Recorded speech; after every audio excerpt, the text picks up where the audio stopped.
जय हिंद बच्चों, आप सभी का स्वागत है हमारे इस YouTube चैनल वर्ल्ड एजुकेशन पर।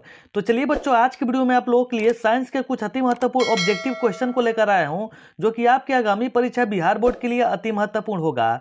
और बच्चों, लास्ट में आप लोगों से एक क्वेश्चन पूछा जाएगा, जिसका आंसर आप लोगों को कमेंट सेक्शन में जरूर देना है। तो चलिए बच्चों, बिना विलंब किए वीडियो को स्टार्ट करते हैं। तो यहाँ पर देखिए बच्चों, जो हमारा आज का पहला क्वेश्चन दिया हुआ है कि किस दर्पण से वस्तु का बड़ा प्रतिबिंब बनता है। कहने का मतलब कि बच्चों, किस दर्पण से वस्तु का प्रतिबिंब हमेशा बड़ा ही बनता है। तो यहाँ पर देखिए बच्चों, जो हमारा ऑप्शन नंबर ए दिया हुआ है समतल, बी में दिया हुआ है अवतल, सी में दिया है उत्तल और डी में दिया हुआ है कोई नहीं। तो यहाँ पर बच्चों, जिसका राइट आंसर हो जाएगा हमारा ऑप्शन नंबर बी, यानी कि अवतल। तो चलिए बच्चों, इसी प्रकार से नेक्स्ट क्वेश्चन की ओर चलते हैं। यहाँ पर देखिए बच्चों, जो हमारा नेक्स्ट क्वेश्चन दिया हुआ है कि जब प्रकाश की किरण हवा से कांच में प्रवेश करती है तो वह मुड़ जाती है, यानी कि किस दिशा में बच्चों वह मुड़ जाती है। तो यहाँ पर देखिए बच्चों, हमारा जो ऑप्शन नंबर ए दिया है अभिलंब से दूर, बी में दिया है अभिलंब के निकट, सी में दिया है अभिलंब के समांतर और डी में दिया है इनमें से कोई नहीं। तो यहाँ पर बच्चों, जो हमारा इसका राइट आंसर हो जाएगा ऑप्शन नंबर बी, यानी कि अभिलंब के निकट। तो चलिए बच्चों, इसी प्रकार से नेक्स्ट क्वेश्चन की ओर चलते हैं। यहाँ पर देखिए बच्चों, जो हमारा नेक्स्ट क्वेश्चन दिया है कि फोटोग्राफी कैमरा का अभिदृश्य होता है। कहने का मतलब कि बच्चों, फोटोग्राफी कैमरे का अभिदृश्य किसका बना होता है। तो यहाँ पर देखिए बच्चों, जो हमारा ऑप्शन नंबर ए दिया है उत्तल लेंस, बी में दिया है अवतल लेंस, सी में दिया है उत्तल दर्पण, डी में दिया है अवतल दर्पण। तो बच्चों, यहाँ पर जो हमारा इसका राइट आंसर हो जाएगा ऑप्शन नंबर ए, यानी कि उत्तल लेंस। तो चलिए बच्चों, इसी प्रकार से नेक्स्ट क्वेश्चन की ओर चलते हैं। यहाँ पर देखिए बच्चों, जो हमारा नेक्स्ट क्वेश्चन दिया हुआ है कि साइड मिरर के रूप में प्रयुक्त होता है, यानी कि साइड मिरर के रूप में किस दर्पण का उपयोग किया जाता है। तो यहाँ पर देखिए बच्चों, जो हमारा ऑप्शन नंबर ए दिया है अवतल दर्पण, बी में दिया है उत्तल दर्पण, सी में दिया हुआ है उत्तल लेंस, डी में दिया है प्रिज्म। तो बच्चों, यहाँ पर जो हमारा इसका राइट आंसर हो जाएगा ऑप्शन नंबर, यानी कि बी, उत्तल दर्पण। तो चलिए बच्चों, इसी प्रकार से नेक्स्ट क्वेश्चन की ओर चलते हैं। यहाँ पर देखिए बच्चों, जो हमारा नेक्स्ट क्वेश्चन दिया हुआ है कि निर्गत किरण एवं अभिलंब के बीच के कोण को क्या कहते हैं। यानी कि बच्चों, जो हमारा कोण वहां पर बनता है वो उस कोण को किस नाम से जाना जाता है। तो यहाँ पर देखिए बच्चों, जो हमारा ऑप्शन नंबर ए दिया है आपतन कोण, बी में दिया है परावर्तन कोण, सी में दिया हुआ है निर्गत कोण और डी में दिया है इनमें से कोई नहीं। तो यहाँ पर बच्चों, जिसका हमारा राइट आंसर हो जाएगा ऑप्शन नंबर सी, यानी कि निर्गत कोण। तो चलिए बच्चों, इसी प्रकार से नेक्स्ट क्वेश्चन की ओर चलते हैं। यहाँ पर देखिए बच्चों, जो हमारा नेक्स्ट क्वेश्चन दिया है कि सरल सूक्ष्मदर्शी में किसका उपयोग होता है। तो यहाँ पर देखिए बच्चों, जो हमारा ऑप्शन नंबर ए दिया है अवतल दर्पण, बी में दिया है उत्तल दर्पण, सी में दिया है अवतल लेंस, डी में दिया है उत्तल लेंस। तो बच्चों, यहाँ पर हमारा जिसका राइट आंसर हो जाएगा ऑप्शन नंबर डी, यानी कि उत्तल लेंस। तो चलिए बच्चों, इसी प्रकार से नेक्स्ट क्वेश्चन की ओर चलते हैं।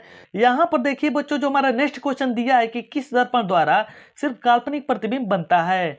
तो यहाँ पर देखिए बच्चों, जो हमारा ऑप्शन नंबर ए दिया है उत्तल, बी में दिया है अवतल, सी में दिया है बाइफोकल और डी में दिया हुआ इनमें से कोई नहीं। तो यहाँ पर बच्चों, जिसका राइट आंसर हो जाएगा हमारा ऑप्शन नंबर बी, यानी कि अवतल।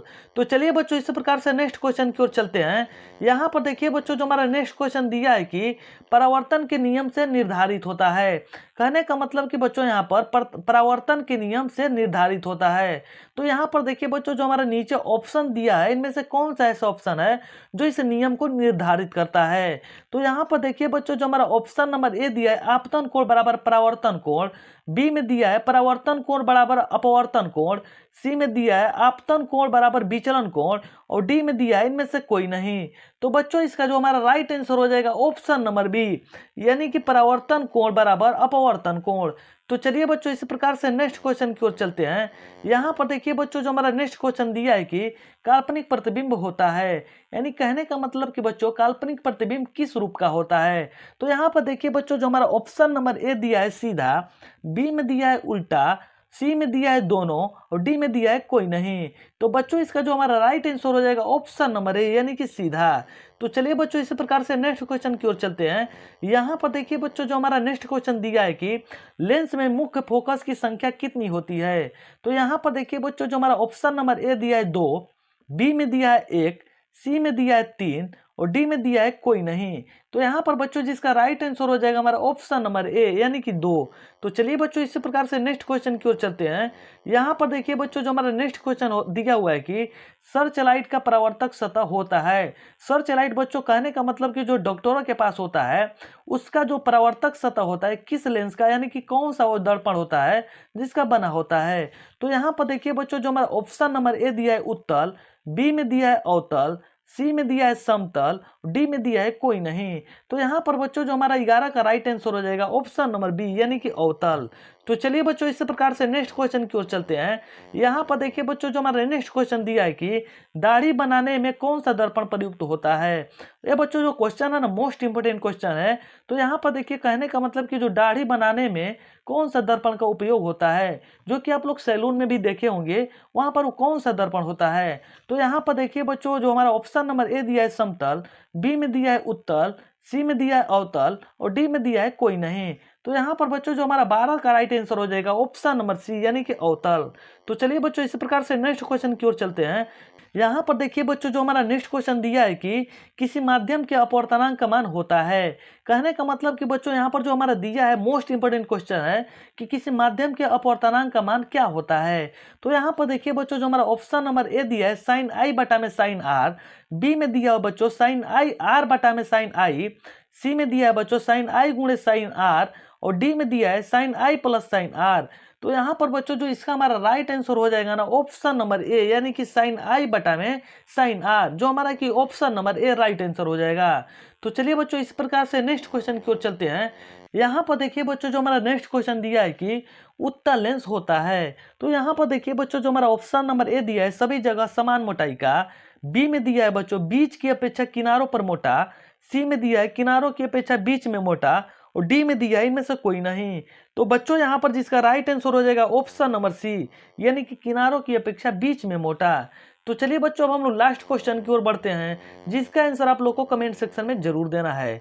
तो चलिए बच्चों सबसे पहले क्वेश्चन को पढ़ लेते हैं कि आखिरकार क्वेश्चन क्या दिया हुआ है। तो यहाँ पर देखिए बच्चों जो हमारा 15 नंबर क्वेश्चन दिया है और लास्ट क्वेश्चन, प्रकाश के अपवर्तन के कितने नियम है। तो यहाँ पर देख लीजिए बच्चों ऑप्शन नंबर ए दिया है 1, बी में दिया है 2, सी में दिया हुआ 3 और डी में दिया हुआ 4।